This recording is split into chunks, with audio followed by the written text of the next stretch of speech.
सबको वापस घर वापसी करवानी है, सबकी घर वापसी करानी है। अपने सांस्कृतिक विरासत, अपने पूर्वजों की सांस्कृतिक विरासत को एक एक को खोज के निकालेंगे, हम छोड़ने वाले नहीं हैं। अभी हमारी लड़ाई महाबोधि महाविहार की है। हम डिमांड कर रहे हैं, हाथ जोड़ के डिमांड कर रहे हैं बिहार की सरकार से भी और केंद्र की सरकार से भी, आप महाबोधि महाविहार को तुरंत मुक्त करिए। अगर नहीं करोगे तो हम आपको याद दिलाते हैं जिन विवेकानंद जी के फाउंडेशन से सलाह लेके हम केंद्र की सरकार चला रहे हो। विवेकानंद का आप ABVP, आप अपना छात्र इकाई चलाते हैं, उन्हीं विवेकानंद जी ने अपने जो राइटिंग लिखी है उसके 7वें वॉल्यूम के अंदर लिखा है कि भारत में बहुत सारे बौद्ध मंदिरों को कब्जा करके ये ब्राह्मण मंदिर बनाए गए। उन्हीं के 7वें वॉल्यूम में लिखा हुआ है जगन्नाथपुरी का जो मंदिर है वो बौद्ध मंदिर है, उन्होंने खुद लिखा है, स्वामी विवेकानंद जी ने।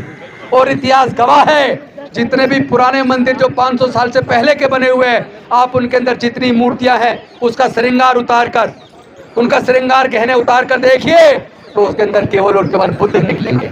ये हमारा दावा है, केवल बुद्ध निकलेंगे। तो हमारी लड़ाई अभी केवल महाबोधि टेम्पल की है, लेकिन अगर आप नहीं माने तो फिर जहाँ कब्जे सारे मुक्त कराने की लड़ाई चलेगी। और ये आंदोलन, मैं आपको बता दूं भंडा जी, बेशक 92 का आंदोलन कुछ साल के बाद किसी भी वजह से बंद हो गया हो, लेकिन इस बार लड़ाई लंबी है, हमें भी पता है वो बेवकूफ़ बना रहे हैं। क्योंकि बिहार की सरकार, आपको पता होना चाहिए, वहाँ भी सत्र चल रहा है बिहार का, और इस बार पहली बार खुशी की बात है, 1 नहीं 2 नहीं 3 नहीं, कई हमारे विधायकों ने, जिसमें SC के भी, ST के भी, OBC के भी विधायकों ने महाबोधि महाविहार को मुक्त कराने की लड़ाई वहाँ बिहार की विधानसभा के अंदर उठाई है।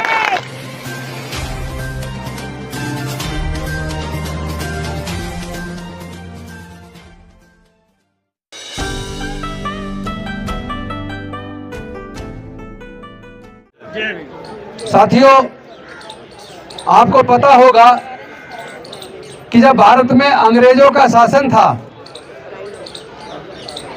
अंग्रेजों के शासन में एक अंग्रेज इतिहासकार थे अलेक्जेंडर कनिंघम।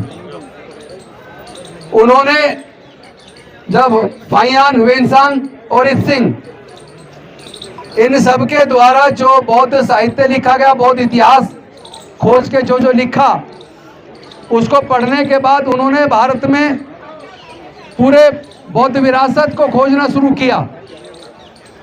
और उस खुदाई में आप चूंकि सब जानते हैं, तथागत गौतम बुद्ध लगभग अब से 2600 साल पहले हुए, और इसी महाबोधि महाविहार जहाँ स्थित है बौद्ध गया में, यहाँ उनको ज्ञान की प्राप्ति हुई थी।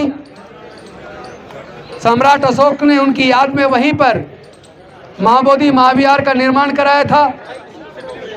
लेकिन समय के साथ साथ रेत मिट्टी चढ़ती गई और वो नीचे दब गया।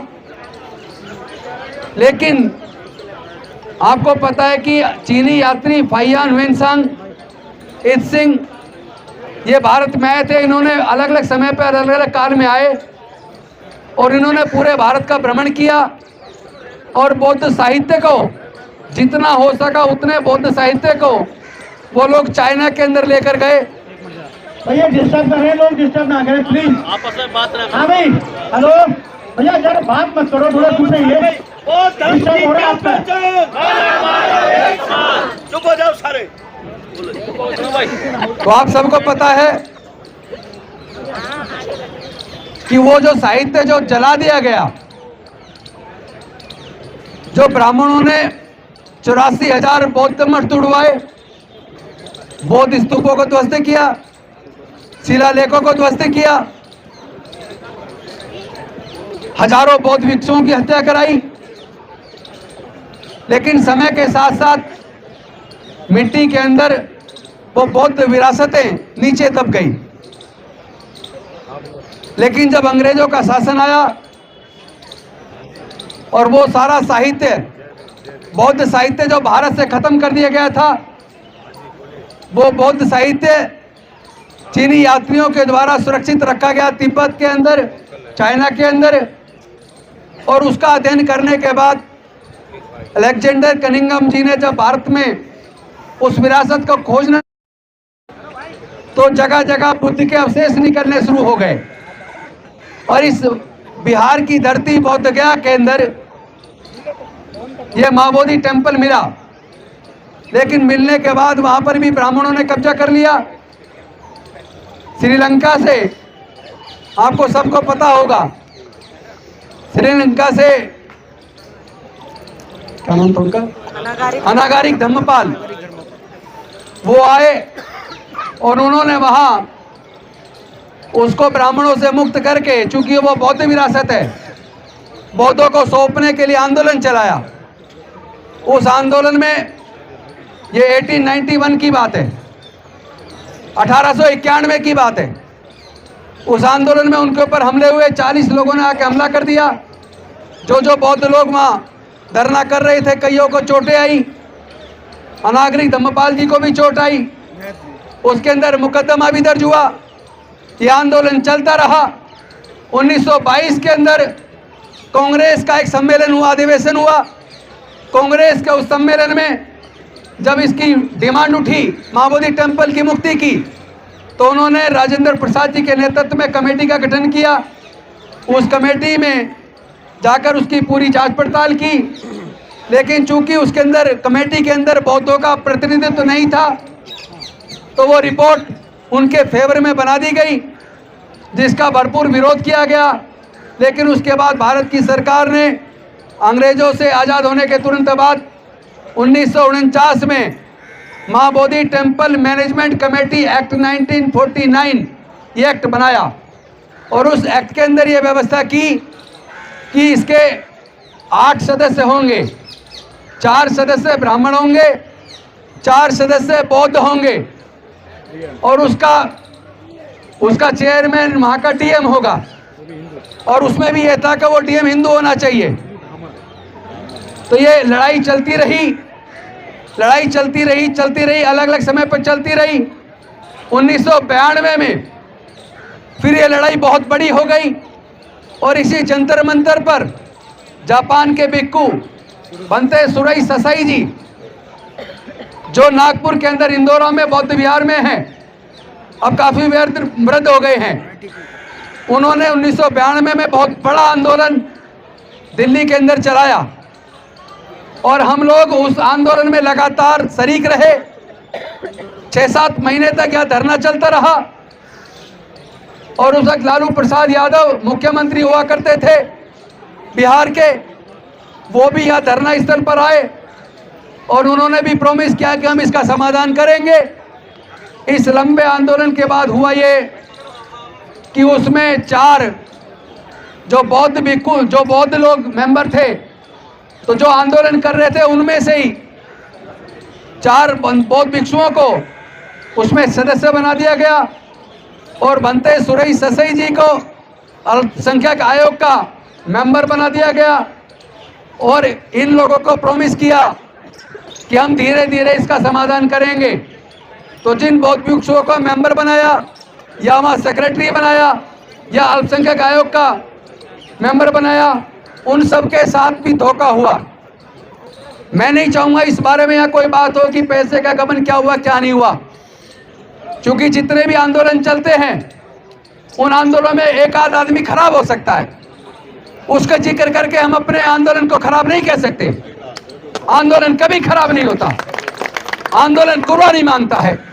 उस आंदोलन में भी कुर्बानी दी गई है, लंबे समय तक आंदोलन चला है। और उसके बाद बनते सुरई ससाई जी ने सुप्रीम कोर्ट में केस डाला, आज तक केस डिसाइड नहीं हो पाया। इसी दौरान एक आईएएस ऑफिसर थे दार्जिलिंग से, उन्होंने सन 2012 में माननीय सर्वोच्च न्यायालय के अंदर एक केस डाला महाबोधि टेम्पल को मुक्त कराने का, और बुद्धिस्ट महाबोधि महाविहार मैनेजमेंट कमेटी एक्ट 1949 एक्ट को निरस्त कराने का उन्होंने केस डाला। लेकिन सर्वोच्च न्यायालय ने 2018 में उस केस को यह कह के रद्द कर दिया, चूंकि ये मसला बिहार की सरकार का बनता है, बिहार की राज्य की विधानसभा का बनता है।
वहां की पुलिस, उनकी पुलिस ने बौद्ध भिक्षुओं को जबरन वहां से उठा लिया। यहां तक कि एक बौद्ध भिक्षुणी को महिला होने के बावजूद कमर में हाथ डालकर जबरदस्ती उठाकर गाड़ी में डाल दिया। ये बेहद शर्मनाक घटना थी और ले जाकर थाने के अंदर, उसको हॉस्पिटल के अंदर पटक दिया।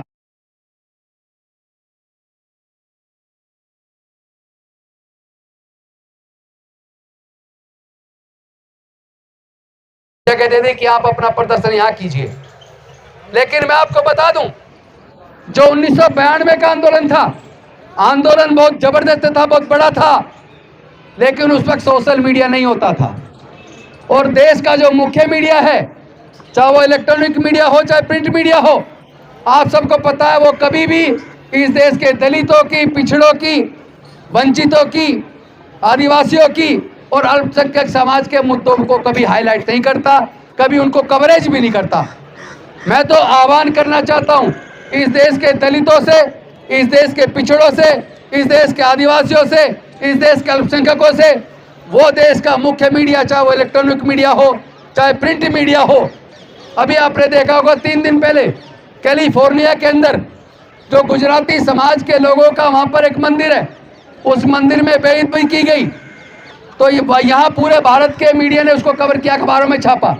उस दिन भी मैंने फेसबुक लाइव किया था कि अगर कैलिफोर्निया के अंदर गुजरातियों के मंदिर के अंदर अगर अपवित्र उसको किया गया तो वो गलत किया। किसी को हक नहीं है किसी दूसरे के धार्मिक स्थल पर जाकर कुछ भी गलत कार्य करने का, और उसकी भर्त्सना होनी चाहिए, कानून से मांग की जानी चाहिए दोषियों को सजा देने की।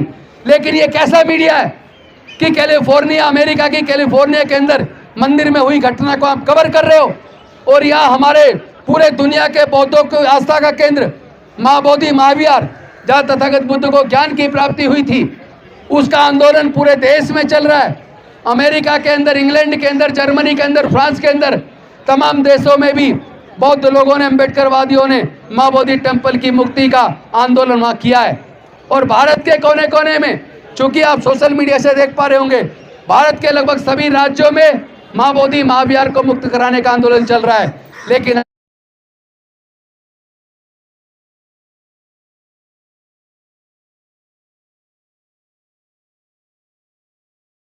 उनकी एक भी लाइन नहीं देखी होगी। तो जो देश का मुख्य मीडिया देश के तमाम SC, ST, OBC और माइनॉरिटी के मुद्दों को दरकिनार करता, नजरअंदाज करता है, मैं मांग करता हूं पूरे देश के SC, ST, OBC माइनॉरिटी के लोगों को इस मुख्य मीडिया का बहिष्कार करो। बहिष्कार होना चाहिए कि नहीं होना चाहिए? इनके टीवी चैनलों को देखना बंद कर दो, इनके अखबारों को पढ़ना बंद कर दो। जितने हमारे बहुजन समाज के यूट्यूबर्स हैं जो समाज के सारे मुद्दों को उठा रहे हैं, हमें चाहिए कि हम अपने यूट्यूबर्स को प्रमोट करें, इनके सबके यूट्यूब को, चैनलों को देखें, जो भी आर्थिक मदद दे सकते हैं वो भी दें, क्योंकि आर्थिक पैसे के अभाव में हमारे ये सारे चैनल बेचारे दम तोड़ रहे हैं। और मैं एक और बात बता दूं, और मैंने ये संकल्प भी ले लिया है, और मैंने नहीं, क्योंकि ये केवल मेरा आंदोलन नहीं है, इतिहास गवाह है, भारत में जितने अनुसूचित जाति, जनजाति और पिछड़े वर्ग के लोग हैं, वो लोग अपना इतिहास पढ़ लें, क्योंकि जो लोग अपना इतिहास नहीं जानते वो कभी इतिहास नहीं बना सकते। वो अपना इतिहास पढ़ ले। उनके पूर्वज बौद्ध थे, उनके पूर्वज बौद्ध थे, तमाम देश के दलितों के पूर्वज बौद्ध हैं, तमाम आदिवासियों के पूर्वज बौद्ध हैं, तमाम पिछड़े समाज, पिछड़े वर्गों के पूर्वज बौद्ध हैं, और अल्पसंख्यक समाज के भी 90% लोगों के पूर्वज बौद्ध हैं। क्योंकि उन्होंने जाति के उन्मूलन की वजह से, जाति के उन्मूलन की वजह से उन्होंने इस धर्म को छोड़कर कुछ लोग सिख बन गए, कुछ लोग ईसाई बन गए, कुछ लोग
हाथ को तोड़ भी देंगे। हम तो चाहते हैं कि शांतिपूर्वक तरीके से आप हमारी इस डिमांड को पूरा कर दो। और एक और बात बता दूं, अभी तो हम सब की तरफ से, पूरे दुनिया के बौद्धों की तरफ से, भारत के बौद्धों की तरफ से अभी हम बात कर रहे हैं महाबोधि महाविहार को मुक्त करने की, बौद्धों को सौंपने की, Buddhist temple management committee act 1949 act को रद्द करने की। अगर आप हमारी सरकार, हमारी जायज डिमांड को नहीं मानते, चूंकि किसी ईसाइयों के किसी चर्च में ईसाई से अलग किसी दूसरे धर्म का व्यक्ति मैनेजमेंट कमेटी में नहीं हो सकता, गुरुद्वारे के अंदर सिखों से अलग किसी दूसरे धर्म का आदमी मैनेजमेंट कमेटी में नहीं हो सकता, मस्जिद के अंदर उसके संचालन समिति में मुस्लिम से अलग किसी दूसरे धर्म का आदमी नहीं हो सकता, हिंदुओं के मंदिरों के अंदर भी किसी दूसरे धर्म का आदमी उसकी मैनेजमेंट कमेटी में नहीं हो सकता। तो फिर हमारे महाबोधि महाविहार के एक्ट मैनेजमेंट कमेटी के अंदर चार पंडे क्यों? 4 पंडे क्यों? तो ये ब्राह्मण धर्म की साजिश है। और मैं निवेदन करता हूं भंते जी, आपसे भी, बाकी लोगों से भी, आप हिंदू को उनका इतिहास याद दिला के सबको बौद्ध बनाना है, सबको वापस घर वापसी करवानी है, सबकी घर वापसी करानी है। अपने सांस्कृतिक विरासत, अपने पूर्वजों की सांस्कृतिक विरासत को एक एक को खोज के निकालेंगे, हम छोड़ने वाले नहीं हैं। अभी हमारी लड़ाई महाबोधि महाविहार की है। हम डिमांड कर रहे हैं, हाथ जोड़ के डिमांड कर रहे हैं बिहार की सरकार से भी और केंद्र की सरकार से भी, आप महाबोधि महाविहार को तुरंत मुक्त करिए। अगर नहीं करोगे तो हम आपको याद दिलाते हैं जिन विवेकानंद जी के फाउंडेशन से सलाह लेके हम केंद्र की सरकार चला रहे हो। विवेकानंद का आप ABVP, आप अपना छात्र इकाई चलाते हैं, उन्हीं विवेकानंद जी ने अपने जो राइटिंग लिखी है उसके 7वें वॉल्यूम के अंदर लिखा है कि भारत में बहुत सारे बौद्ध मंदिरों को कब्जा करके ये ब्राह्मण मंदिर बनाए गए। उन्हीं के 7वें वॉल्यूम में लिखा हुआ है जगन्नाथपुरी का जो मंदिर है वो बौद्ध मंदिर है, उन्होंने खुद लिखा है, स्वामी विवेकानंद जी ने। और इतिहास गवाह है, जितने भी पुराने मंदिर जो 500 साल से पहले के बने हुए हैं, आप उनके अंदर जितनी मूर्तियां हैं उसका श्रृंगार उतार कर, उनका श्रृंगार गहने उतार कर देखिए तो उसके अंदर केवल और केवल बुद्ध निकलेंगे। ये हमारा दावा है, केवल बुद्ध निकलेंगे। तो हमारी लड़ाई अभी केवल महाबोधि टेम्पल की है, लेकिन अगर आप नहीं माने तो फिर जहाँ कब्जे सारे मुक्त कराने की लड़ाई चलेगी। और ये आंदोलन, मैं आपको बता दूं भंते जी, बेशक 92 का आंदोलन कुछ साल के बाद किसी भी वजह से बंद हो गया हो, लेकिन इस बार लड़ाई लंबी है, हमें भी पता है वो बेवकूफ़ बना रहे हैं। क्योंकि बिहार की सरकार, आपको पता होना चाहिए, वहाँ भी सत्र चल रहा है बिहार का, और इस बार पहली बार खुशी की बात है, 1 नहीं 2 नहीं 3 नहीं, कई हमारे विधायकों ने, जिसमें SC के भी, ST के भी, OBC के भी विधायकों ने महाबोधि महाविहार को मुक्त कराने की लड़ाई वहाँ बिहार की विधानसभा के अंदर उठाई है। और इस बार संसद सत्र चल रहा है, हमारे साथी भाई चंद्रशेखर ने भी उठाई है और मेरी सांसदों से बात हुई है, अभी सत्र बाकी है, लगातार अब संसद के अंदर भी महाबोधि महाविहार की मुक्ति की लड़ाई लड़ी जाएगी, वहाँ भी हमारे सांसद आवाज उठाएंगे, उसकी भी तैयारी चल रही है, आप चिंता मत कीजिए। दूसरी बात, चूंकि लड़ाई लंबी है, UNO भी जाने की तैयारी है, और सुप्रीम कोर्ट को भी हम बताएंगे, हम सुप्रीम कोर्ट को भी बताएंगे कि अगर आप न्याय नहीं करोगे तो आपके ऊपर से इस देश के लोगों का भरोसा उठ जाएगा। हम नहीं चाहते कि इस देश के न्याय